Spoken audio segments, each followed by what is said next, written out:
speed coding is you might sit down with somebody and say, tell me what kind of car you drive. Are you somebody who is cluttered, or is everything put away? How important is you ask questions, and those questions start to show you the values of what's more important to you. Do you follow the rules, or are rules meant to be? And let them tell you, are they meant to be followed or broken? Broken means they're action. They're like, go, I'll bend them a bit. Followed means they're more likely blueprint. Welcome to the Manage Self, Lead Others Leadership podcast with Nina Sunday for experienced and aspiring people managers. This show will help you explore ways to become a more intentional leader. Each episode, host Nina Sunday speaks with some of the brightest business minds on the planet who share a passion to elevate and transform team culture. Workplace culture hides in plain sight. Is yours flourishing? Join the movement to make your workplace a better place to work.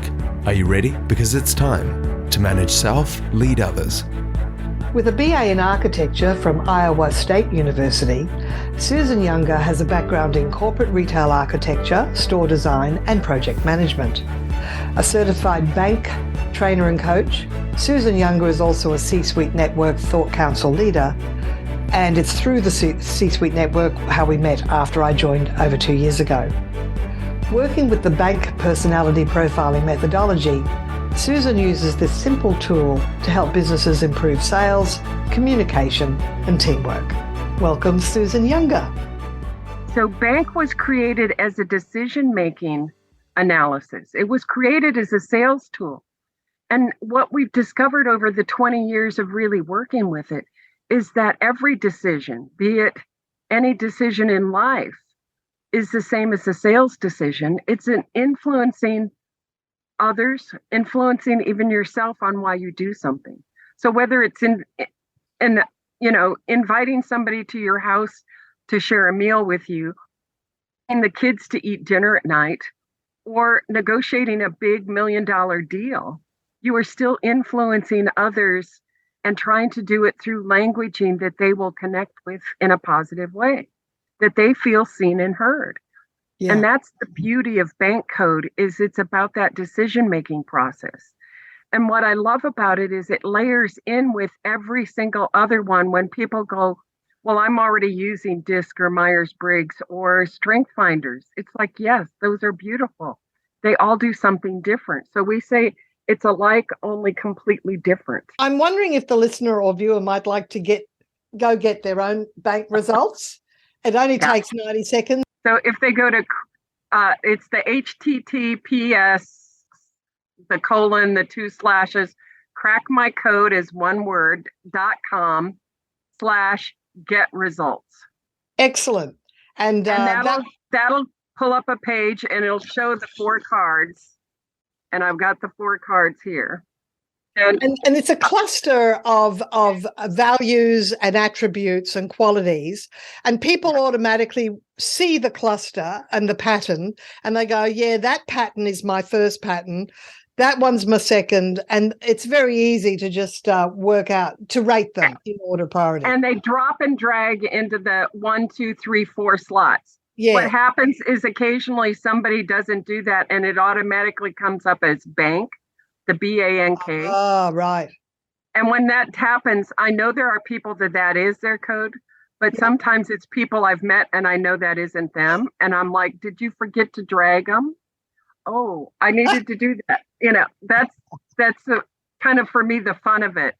And I thought it was pretty obvious you drag and drop. Yeah, but it's still amazing. It depends what device you were on when you were looking at it. Yeah. Yeah.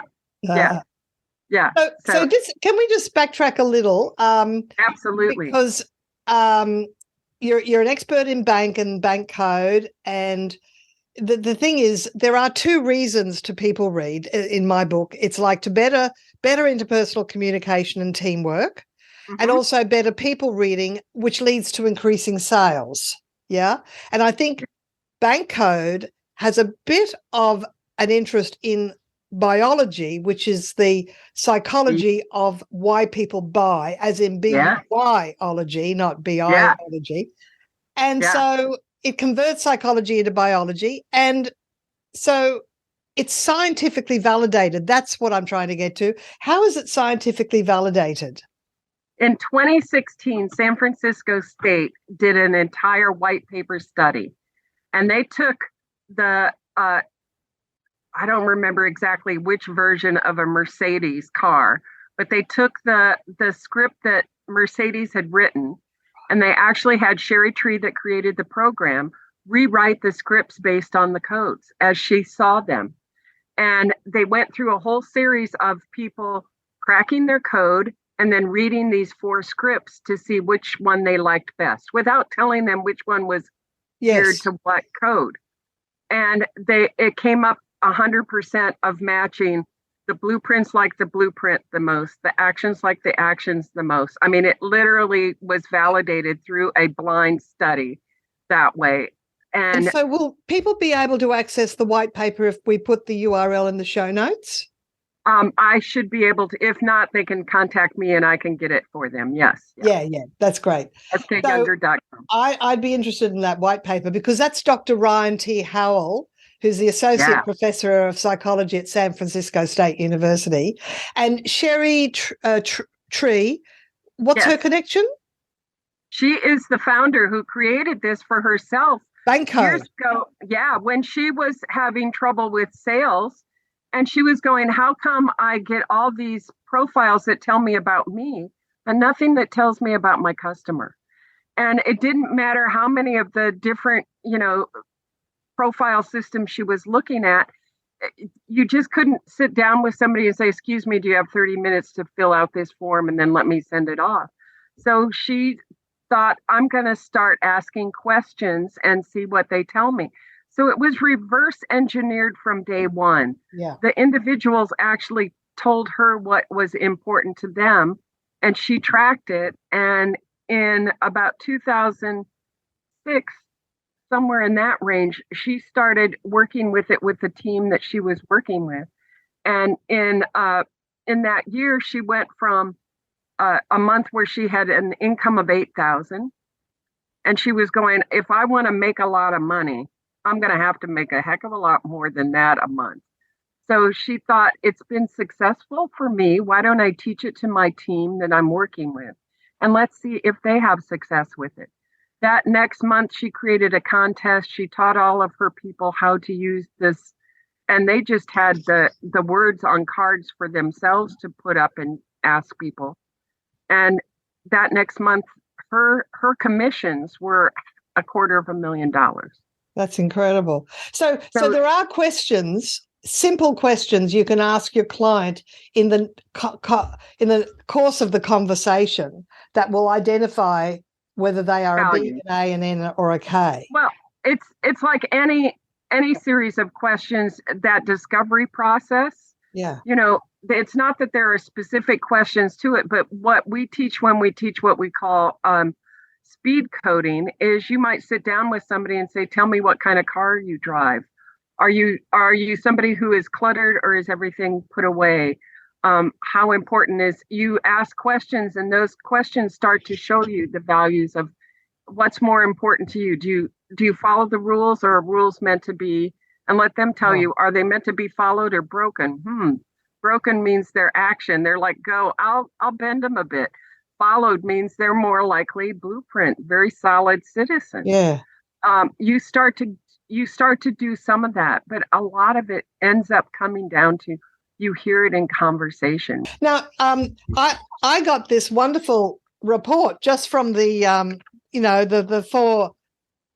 Yes, when you do dropping that, my 4 styles and getting my code, which is an ANKB, and it's your profile. Yeah. It's your bank profile. And with the interesting thing about the K, I think why I probably initially some months ago rated it less than I have now is that I see knowledge, the K, as in perpetual learning, searching for a better way, problem solving, strategic thinking. I don't think it as only make decisions on rational information.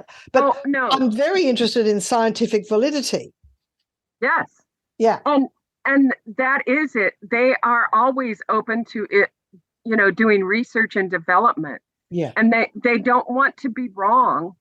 That is part of why they perpetually will keep learning and looking for a new solution because they can also see from A to Z. Knowledge is the one who can like look at the whole process in a heartbeat. They've got, oh, wait, you're missing a step here Yeah. because you didn't figure out the formula. You skipped over that one piece of information. Well, that's big picture ability, Yeah, isn't that it? is exactly big picture.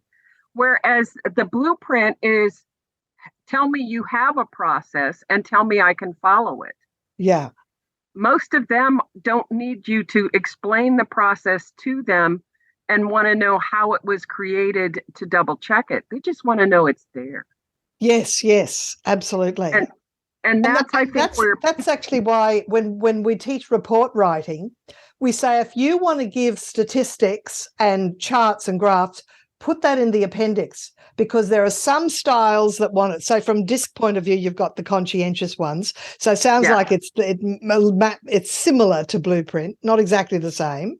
It crosses a couple of different things in different ways. Yeah. But with that overlap, you only want those sort of heavy duty informational support stuff to be in the appendix, so people that go, I just want to know it's there. I don't want to delve into it. I just want to know you've done your research. Yeah. And the knowledge then knows they can go and delve into it, and they will. Yes. You know, there's a lot because there are fake statistics too. Right. So they will go and vet those statistics to make sure they make sense to them. Yeah. They will read it and say, but this is missing information. What's really interesting to me is because we have an executive summary of the white paper that's beautiful and gives you the basic information. And then we have the full depth white paper. And I have given the executive summary to some knowledge people, and they're like, no, where's the rest of it? Right. Yeah. Whereas you give it to an action and they're like, well, that's nice to see, but I don't really, that's cool. Somebody did it. Wow. Yeah. Don't put obstacles in my way to getting things done, because I don't need to know this stuff. I need to know. Yeah, I need to know how fast can I get this done. Yeah. And what's the bottom line? And is it going to make me rich and famous? Woohoo! Let's go. Now, in the report, it listed triggers and tripwires, which is interesting, which is likes and dislikes. And you have already mentioned a couple. Are there any other important ones that are worth mentioning? I think it is the fact that we forget that we have all four. And sometimes we will say, I love being with my people. I like hanging out with those that are like me. And it tends to almost be disrespectful of the piece that may be your last code, so that people sometimes will think you are, in a sense, cutting them down by saying, well, that's not important to me, instead of recognizing the fact that it may not be the driving force for you. You still recognize the value and importance that have. And in looking at how we come together, be it team, family, or any other way, how do you still respectfully show up for those people so that they hear it and they feel seen and heard in the moment? Well, I think from a manager's point of view, if they're always saying to their people, I need diversity, I need people that are not my style because that is what I lack, and that's why we are a team, is that people see the gaps in, we can't be good at everything, and we have strengths and we have areas, not necessarily weaknesses, but where we haven't got as much skill. And that's why having a diverse team means that we're all sort of picking up the gaps together, and we're seeing, well, have you noticed that this piece isn't there? Right. That's only some people are going to see these missing pieces, and different people will see different missing pieces. And part of it is in seeing those missing pieces, how we address them. A lot of times what you see in a group is the actions call out for the intention of, let me be recognized as the leader. And a knowledge a lot of times wants their information and their research recognized. They don't want the recognition put on themselves. Yeah. So there has to be a way of showcasing them in a way that you don't feel like you're forcing them to be a rock star when they don't want to be a rock star. Oh, yes. Because that, like, if we talk about a Myers-Briggs type extrovert, introvert, some introverts are quiet thinkers and quiet achievers, and they don't want to have to sort of explain themselves in front of the whole group. And, No. I'll tell you why sometimes my introvert comes out, because I don't want to be bombarded with questions that I feel interrogated and have to answer. And I also don't want to be seen to, I want to have an opinion, but don't be seen to not know all the answers. I know how those things are, that at times you're thinking you're showing somebody recognition. Like, think about when there's a contest for we want everybody to do the best, and somebody decides they're going to do a contest for the team. Well, it's an action person that wants to win. They're the ones who are most likely looking for the contest. And they pick out this super exciting thing that they want to do, see, or go to as going to be their reward. And the nurturing people are going, I don't care about that. And I would have rather just had time to go be with my family or to be with a group and have fun as a party. And the knowledge is like, I wish you'd have sent me to this. I wanted to go get the research done and go to this conference where I'd be with other like-minded, smart people that I could have this conversation with. And you're going to make me go to this outing that I don't care about? Oh, yes, like escape rooms. And I went, that's the last thing I want to go to, but some teams think that's fabulous. Yes. So, figuring out, and the blueprint would probably just like cash, and to know that they got rewarded in a way that, and that they get that recognition for the stability and stuff. They want the gold watch at the end of the thing because they stayed the longest. And if we don't create those recognitions in a way that they feel that understand them, it may be having a contest and saying, you get to choose what you want for your reward. Yeah, that's nice. That's nice. And the other thing is with competition is there's win-lose people and win-win people. Some people compete and it's okay for others to also win, whereas others, they only win if others lose. Well, there's only one win, and that's first place, and everything else is, the second place is the first loser. Yeah, so there's degrees in everything. And what's interesting, Sherry, who created this, is an action. She was looking for a tool to help her speed up these things. And when you look at the code cracks that have happened across the world, we've cracked the codes of more than 250,000 people. And when you look at that, the higher percentage of them tends to be the nurturing, the caring people. Look at this and go, oh, look, this is an easy way to show others and an easy way for me to engage and understand and bring this kind of a heart of understanding. Oh, now I never thought about that. The sort of people that are attracted to any personality style, there may be a cohort of people with similar styles. Yeah. Or they have, because I've got my nurturing, my N is second. Right. And my A is top. And then I obviously switch between the B and the K, or the K and the B. Yeah. So that's interesting. And if you think about it, most of us who are in an entrepreneurial or leadership role tend to have very high A and N because we have to have that ability to take risk. Right. Yes. So a lot of them will have that A and N higher. And when you think about when you're out networking, you're not networking with the worker bees who are typically steady eddies, ready to really just put nose to the grindstone.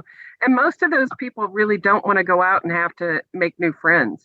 Well, is that B? Is that a B? B is very much we're here, we're happy to be here. You get some instructions, really incredible, I'll follow instructions, but don't ask me to do better what I already do well.